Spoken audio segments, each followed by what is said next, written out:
23 سال حضور کو وقت ملا، مختصر وقت ظاہراً تبلیغ کرنے کے لیے، پوری دنیا میں دین بھی پھیلانا ہے۔ گھر میں 11 ازواج ہیں، 4 بیٹیاں ہیں، ان کی اولادیں، سارے کام کاج بھی دیکھنے ہیں۔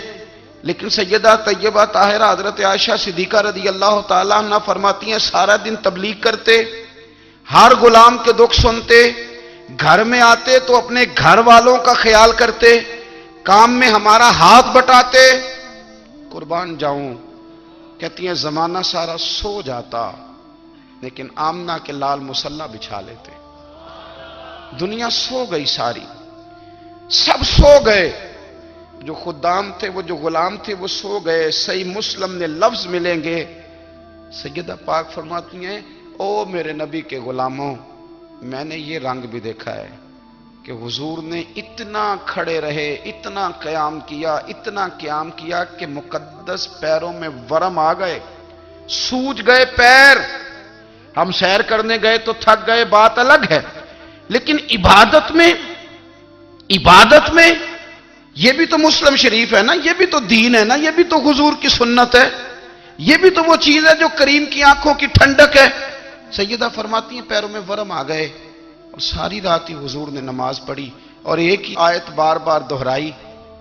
مسجد نبوی میں بلال حبشی نے فجر کی اذان دے دی اور حضور ابھی مصلی پہ تھے، کریم فارغ ہوئے۔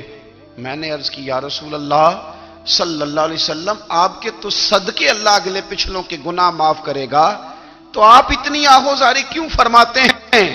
آپ تو شفیع ہیں، آپ تو انبیاء کے امام ہیں۔ تو حضور نے فرمایا عائشہ تم نے گنوایا ہے نا میرے اللہ کی مجھ پر کتنی رحمت ہے، افلا اکون عبدا شکورا، فرمایا اگر اس نے اتنی نعمتیں دی ہیں تو کیا میں اس کا شکر گزار بندہ نہ بنوں؟ میں شکر گزار بندہ نہ بنوں اس کا؟ پھر اگر اتنی نعمتیں اس نے دی ہیں، مجھے اتنا نوازا ہے، تو پھر میں اس کے سامنے سجدے نہ کروں؟ او میرے بھائی، بڑے قابل فخر لوگ ہیں ہم کہ ہم نبی پاک کے غلام ہیں، ہم قابل فخر ہیں کہ نبی کریم کے غلام ہیں۔ کیا کبھی اس غلامی کے شکرانے میں بھی 2 نفل پڑھے کہ یا اللہ تیرا شکر ہے تو نے ہمیں حضور کا غلام بنایا ہے؟ یاد رکھیں کہ اپنی روحانی زندگی کو آباد کریں، استغفار پڑھیں، تسبیحات کریں، کچھ چھوٹے چھوٹے اعمال ہیں ان کو اپنی زندگی میں حصہ بنائیں۔ ترمذی شریف میں حدیث ہے، نبی پاک صلی اللہ علیہ وسلم نے فرمایا 3 مرتبہ صبح، 3 مرتبہ شام اعوذ باللہ السمیع العلیم 3 دفعہ یہ پڑھو، اور 1 دفعہ سورۃ حشر کی آخری 3 آیات، هو اللہ الذی لا الہ الا هو عالم الغیب والشہادۃ هو الرحمن الرحیم۔ اعوذ باللہ من الشیطان الرجیم ہے نا، اس کو پڑھنا ہے اعوذ باللہ السمیع العلیم من الشیطان الرجیم۔ فرمایا 3 دفعہ اس کو پڑھو اور 1 دفعہ سورہ حشر کی 3 آیتیں، 1 دفعہ صبح اور 1 دفعہ شام۔ صبح کیا ہے، شام کیا ہے؟ تو اعلیٰ حضرت بریلوی فرماتے ہیں صبح سے مراد ہے آدھی رات ڈھلنے سے لے کر سورج نکلنے تک، آدھی رات ڈھلنے سے لے کر یعنی تہجد کا ٹائم سے لے کر سورج اور شام کیا ہے، دوپہر ڈھلنے سے لے کر مغرب کی اذان تک، یہ شام ہے۔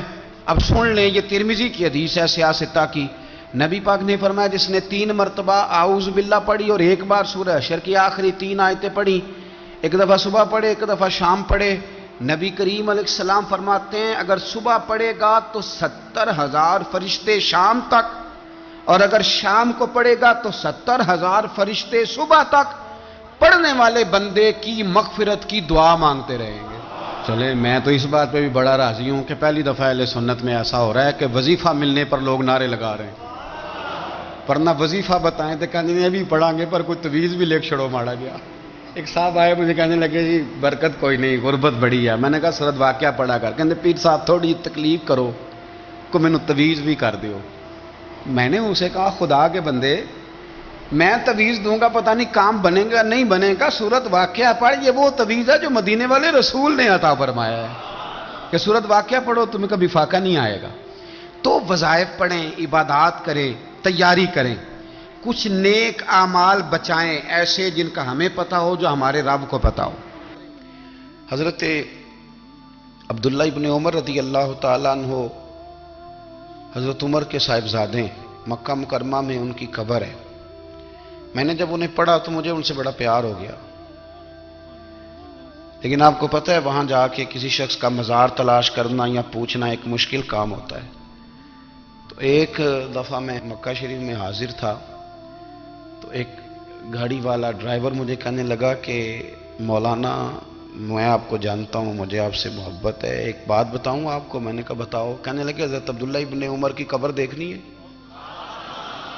میں نے کہا یہ تو نہیں کہہ رہا، یہ کسی نے بندوبست کرایا ہے، یہ اللہ نے تیرے دل میں بات ڈالی ہے، یہ ہو گیا تو لے چل مجھے۔ حضرت عبداللہ ابن عمر کو نبی پاک نے فرمایا تھا راجل صالح، یہ نیک بندہ ہے، یہ متقی آدمی۔ حضرت عبداللہ ابن عمر رضی اللہ تعالیٰ عنہ سیدنا فاروق اعظم رضی اللہ تعالیٰ عنہ کے صاحبزادے ہیں، اور ان کی ہمشیرہ سیدہ حفصہ رضی اللہ تعالیٰ عنہ حضور کی زوجہ محترمہ ہے۔ ایک دن اپنی ہمشیرہ سے کہنے لگے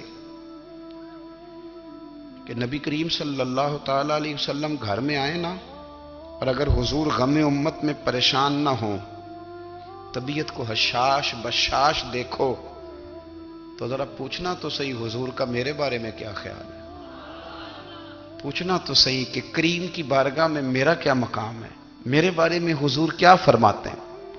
اب بہن کو کام بتائے، اور بتائے بھی بھائی، اور پھر بہن وہ کام نہ کرے، یہ تاریخ میں ہوتا نہیں۔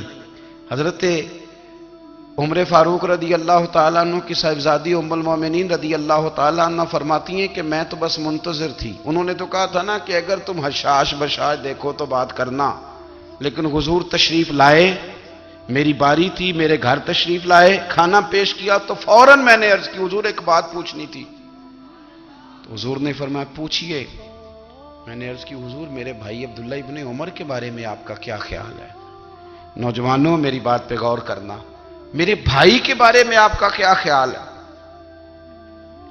تو نبی کریم صلی اللہ تعالیٰ علیہ وآلہ وسلم نے میری طرف دیکھا، اور پھر حضور زیر لب تھوڑا مسکرائے، اور بریلی کے امام کہتے ہیں کہ حضور مسکرا دیتے تھے نا تو جو بڑا دکھی ہوتا تھا وہ بھی ہنس پڑتا تھا۔ اب سوال پیدا ہوتا تھا کہ پھر تو اس مسکراہٹ کے لیے انتظار کرنا پڑتا ہوگا کئی کئی مہینے کہ حضور مسکرائیں تو رونے والے ہنسیں، تو اعلیٰ حضرت فرماتے نہیں، انتظار نہیں کرنا پڑتا، یہ مسکراتے رہنا تو حضور کی عادت ہے۔ جس کی تسکین سے روتے ہوئے ہنس پڑے، اس تبسم کی عادت پہ لاکھوں سلام۔ یعنی یہ تو عادت ہے حضور کی مسکراتے رہنا، اس کے لیے انتظار نہیں کرنا پڑتا۔ بھائیو آپ خیال رکھیں گے، غور کریں گے، حضرت عبداللہ ابن عمر رضی اللہ تعالیٰ عنہ کے بارے میں پوچھا تو سیدہ فرماتی ہیں کہ نبی کریم صلی اللہ تعالیٰ علیہ وسلم نہ زیر لب مسکرائے اور فرمایا حفصہ تیرا بھائی ہے تو اچھا، لیکن میں نے سنا ہے کہ عشاء کی نماز پڑھتا ہے تو فجر تک سویا ہی رہتا ہے۔ او نوجوانوں، 10 بجے تک سونے کی بات نہیں ہوئی، 9 بجے تک سونے کی بات نہیں ہوئی، 11 بجے اٹھنے کی بات نہیں۔ حضور فرمانے لگے میں نے سنا ہے کہ عشاء کی نماز پڑھ کے سو جاتا ہے اور فجر تک سویا ہی رہتا ہے، اسے چاہیے کہ تہجد کے وقت اٹھا کرے، اللہ کی بارگاہ میں حاضر ہوا کرے، آہوزاری کرے، سجدے کرے، عبادت کرے، اٹھتا ہے اور فجر میں جا کے اٹھتا ہے۔ حضرت جناب حفصہ رضی اللہ تعالیٰ عنہ کہتی ہے میں نے جناب عبداللہ ابن عمر کو پیغام دیا اور میں نے کہا میرے جوان بھائی سن، نبی پاک نے فرمایا ہے تو اچھا پر تہجد میں نہیں اٹھتا، نفل نہیں پڑھتا۔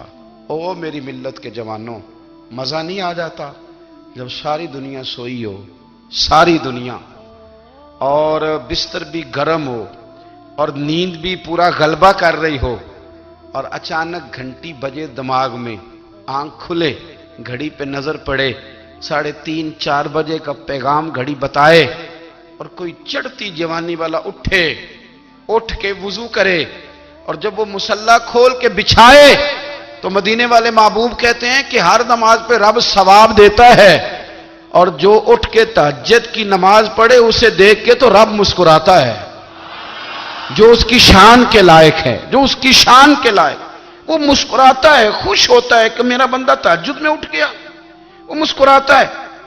کاش ہماری صبحیں کبھی اپنے مالک کے نام ہو جائیں، کاش کے صبح حضرت ابو الحسن رحمت اللہ تعالی علیہ حضرت معاذ ابن جبل رضی اللہ تعالیٰ عنہ کے پاس بیٹھا کرتے تھے. فرماتے ہیں ان سے جو پیار بڑھا تو پھر میرا مصلی سے بھی بڑھ گیا. تابعی ہیں. فرماتے ہیں صحابی رسول سے محبت ہوئی تو ذکر سے بھی ہو گئی, پھر درود شریف سے بھی ہو گئی. محبت ان سے بڑھی تو پھر اللہ نے مسجد کا پیار بھی بڑھا دیا. آپ فرماتے ہیں کہ میری ہر وقت بھی یہ چاہتی تھی کہ بس اللہ اللہ کروں, بس اللہ اللہ کروں, بس نہ میں ذرا تھوڑی جان چھڑاؤں لوگوں سے, کو 10 منٹ ملے تو میں کچھ 4 نفل پڑھ لوں, میں تھوڑا سا نہ بچوں لوگوں سے, اور مجھے تسبیح ملے تو میں نہ کچھ 400-500 دفعہ استغفار پڑھوں, سبحان اللہ, الحمدللہ, اللہ اکبر, لا حول ولا قوت الا باللہ, میں نہ تسبیحات پڑھوں. فرماتے ہیں کہ بچے تھے گھر میں 6-7, غربت تھی, کام ملتا کوئی نہیں تھا, اور میں کام چور نہیں تھا, کام ڈھونڈتا تھا, پر اللہ کی قدرت کے کام نہیں ملتا تھا. فرماتے ہیں کہ میں نے ایک دن اپنی اہلیہ سے کہا کہ آج میں پھر جاتا ہوں کام ڈھونڈنے. تو میری بیوی بڑی فرما بردار تھی, پر اس دن نہ غربت کے ہاتھوں تنگ آ کے کہنے لگی, آج نانا کوئی تو چیز لے کے آیا, تو مجھ سے بچوں کی بھوک نہیں دیکھی جاتی. یہ سب روگاں دا روگ محمد جس دا نام غریبی, کنڈ بلا کے لنگ جاندے نہیں دوست یار قریبی. آج نہ کچھ لے کے آیا تو میں بچے لے کے میکے چلی جاؤں گی. شیخ فرماتے ہیں کہ میں بڑا پریشان گھر سے نکلا, پر میں نے صبح سے لے کے زور تک کام ڈھونڈا, کام ملا کوئی نہیں. تو میرے دل میں خیال آیا, چلو کام نہیں ملتا تو اللہ اللہ تو کرے نا, چلو بندوں کی مزدوری نہیں ملتی تو رب کریم کی عبادت ہی کرتے ہیں. فرماتے ہیں کہ میں نے نا فرات کے پانی سے وضو کیا, نہر کے, شدید دھوپ تھی, ساتھ ریت تھی, اور ریت تپ رہی تھی. میں نے اپنا رومال وہیں مصلی کے طور پر بچھا لیا, اور فرماتے ہیں کہ زور سے لے کر عصر تک نماز پڑھی, دھوپ بھی پورے زور پہ, پر میرے سجدے کا ذوق بھی پورے زور پہ. فرماتے ہیں سورج بھی چمک رہا ہے, اور رب کی عبادت کا ذوق بھی پورے زور پہ. میں سجدہ کروں تو پھر میرا اٹھانے کو جی نہ چاہے. میرے استاد لکھا کرتے تھے, یہ ان کا شعر ہے, وہ کہا کرتے تھے مجھے سوز دے, مجھے ساز دے, اور مجھے نیم شب کا نیاز دے, دم سجدہ خود کو میں توڑ دوں, مجھے ایسا ذوق نماز دے. اور میں تیری بہار کا پھول ہوں, میں کھلا بھی ہوں تو تیرے لیے, مجھے میری شاخ سے توڑ لے, مجھے اپنی زلف کا ناز دے. بھائی فرماتے ہیں کہ عصر تک میں نے نفل پڑھے, دل ڈھلنے لگا, عصر کی نماز پڑھی اور میں وہاں سے چلا. اب میں جب نکلنے لگا تو دل میں خیال آیا کہ چھوٹی چھوٹی دیواریں ہیں گھر کی, بغیر کچھ لیے جاؤں گا تو بیوی دور سے دیکھے گی تو شور کرے گی کہ پھر خالی ہاتھ آ گیا ہے. کہتے میں نے اپنے اسی رومال میں جس پہ میں نے نماز پڑھی تھی نا, رومال میں کی آخی دے پنجابی جو صافہ کہتے ہیں, اسی میں نا میں نے کچھ ریت بھر لی کہ وہ دور سے دیکھے گی تو سمجھے گی کچھ لے کے آیا ہے, چلو جا کے اسے بتا دوں گا کہ آج پھر مزدوری نہیں ملی. کہتے ہیں وہ ریت لے کر جب میں گھر میں گیا تو پہلے بیوی دروازے پہ کھڑی ہوتی تھی, پوچھتی تھی خالی ہاتھ آ گئے ہو, آج میں نے دیکھا تو ہے ہی کوئی نہیں. فرماتے ہیں میں اندر داخل ہوا, سلام لیے, کونے میں میں نے وہ رومال رکھ دیا, اور میں نے آواز دی کہ بھلی مانس کہاں ہو. تو وہ کہنے لگی آپ منہ ہاتھ دھو لیں, میں روٹی لے کے آئی. میں نے کہا روٹی کہاں سے آ گئی, یہاں تو کئی دنوں کے فاقے, تو کئی دنوں کی غربت ہے, یہاں تو اس گھر میں تو فقیری ہے. فرماتے ہیں کہ وہ روٹی لے کے آئی, اور اس وقت کی جو موجودہ نعمتیں تھیں, سمجھ لیں سلاد, اچار, ہر چیز ساتھ لائی. میں نے کہا کہ بچے کہاں گئے, کہنے لگی وہ کھانا کھا کے کھیلنے گئے, آپ کھانا کھا لیں آ جاتے. کھانا اس نے چن دیا. میں نے حیرت انگیز لہجے میں ساری نعمتیں اپنے دسترخوان پہ دیکھ کر کے بیوی سے پوچھا یہ کہاں سے آیا کھانا, بچوں کو تو نے کہاں سے کھانا کھلایا, یہ سارا کچھ کیسا ہے. تو کہنے لگی پتہ نہیں آج آپ کس کریم کی مزدوری کرنے چلے گئے تھے, پتہ نہیں کس کریم کی, میرے گھر میں تو اتنی نعمتیں آئی ہیں کہ مجھ سے سنبھالی نہیں جا رہی, اتنا اناج ہے, اتنا گندم ہے, کس کریم کے دروازے آج چلے گئے تھے. یہ کہتے کہتے وہ اٹھی اور اٹھ کر کے کہنے لگی پہلے بڑا کچھ آیا تھا, اب کیا لے آئے ہو.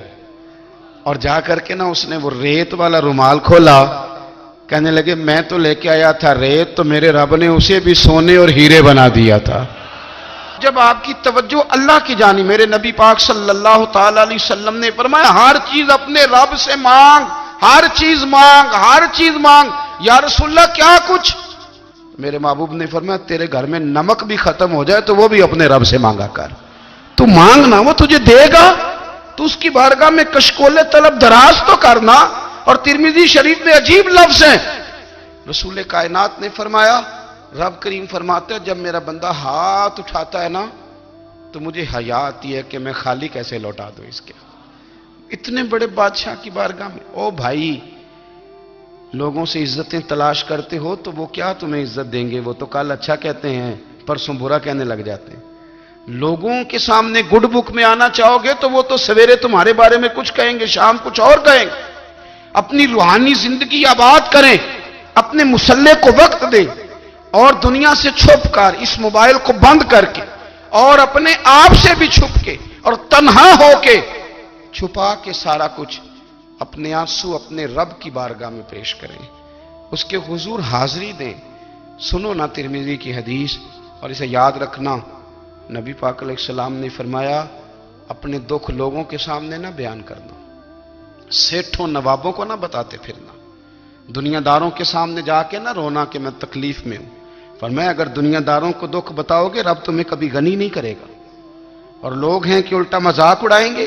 آپ کی جس سے بڑی پکی یاری ہے نا، پکی، وہ تب تک پکی ہے جب تک آپ نے 50,000 مانگا نہیں، اور جس وقت آپ نے کہہ دیا کہ میں مجبور ہوں میری مدد کر تو پھر ختم ہو گئی دوستی۔ لوگوں کے تعلقات آپ کے ساتھ تب تک ہیں جب تک آپ ان سے کوئی ضرورت وابستہ نہیں کرتے۔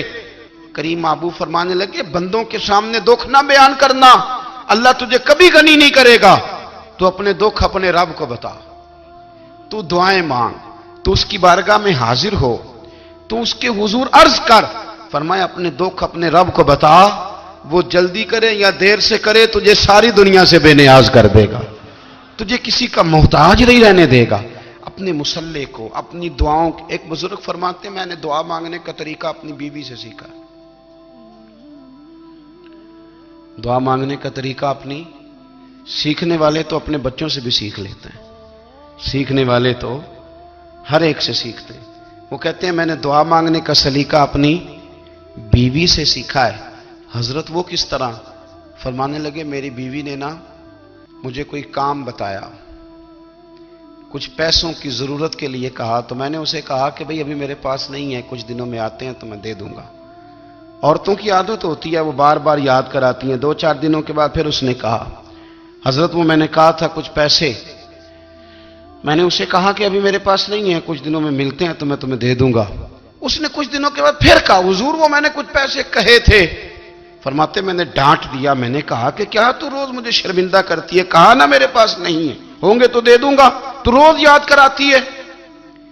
فرماتے ہیں اس نے پہلے تو میری ڈانٹ کو سہا، پھر میرے سخت جملوں نے اس کی آنکھوں میں آنسو پیدا کر دیے، پھر اس نے اپنے آنچل میں اپنے اس دکھ کو سمیٹا، اور پھر اس نے ایک جملہ کہا تو میں رو پڑا، اور مجھے اپنے رب سے مانگنے کا طریقہ آ گیا۔ مجھے کہنے لگی حضرت جی آپ نے ڈانٹ دیا میں نے سہ لیا، پر آپ ہی میرے شوہر ہیں، بتائیں نا آپ سے نہ کہوں تو میں کس سے جا کے کہوں۔ فرماتے ہیں میں رو پڑا، اور میں کھل کے رویا، اور میں تڑپ کے رویا، اور پھر میری سسکیاں بند گئیں۔ تو مجھے کہنے لگی آپ کو کیا ہوا؟ میں نے کہا مجھے بھی دعا مانگنی آ گئی ہے، جب میں اسے کہوں گا نا اللہ تو ہی میرا رب ہے، میں تجھ سے نہ کہوں تو میں کس سے جا کے کہوں؟ میں کیوں کسی بندے سے سوال کروں؟ میں کیوں کسی دنیا دار سے کہوں؟ میں تیرے بندوں کا، نیک بندوں کا وسیلہ لے کے، تیرے محبوب کی غلامی لے کے تیری بارگاہ میں آیا، تجھ سے نہ مانگوں تو کس سے مانگوں؟ سمجھ آ گئی ہے جب میں اس رنگ میں مانگوں گا تو پھر رب میرے اوپر بڑا ہی فضل فرمائے گا، وہ میرے اوپر بڑی رحمت کرے گا، وہ میرے لیے آسانیاں کرے۔ عزیز دوستو ہم اس طرح کرنے لگ گئے ہیں کہ ہم نے نا اپنے تعلقات پر اعتماد کرنا شروع کر دیا ہے۔ میرے تعلقات بہت ہیں، ہم نے اپنی دولت پر اعتماد کرنا شروع کر دیا ہے، میرے پاس دولت بہت ہے۔ ہم نے اپنے علم پر، اپنی شہرت پر اعتماد کرنا شروع کر دیا ہے کہ میرے پاس فلاں چیز بہت ہے۔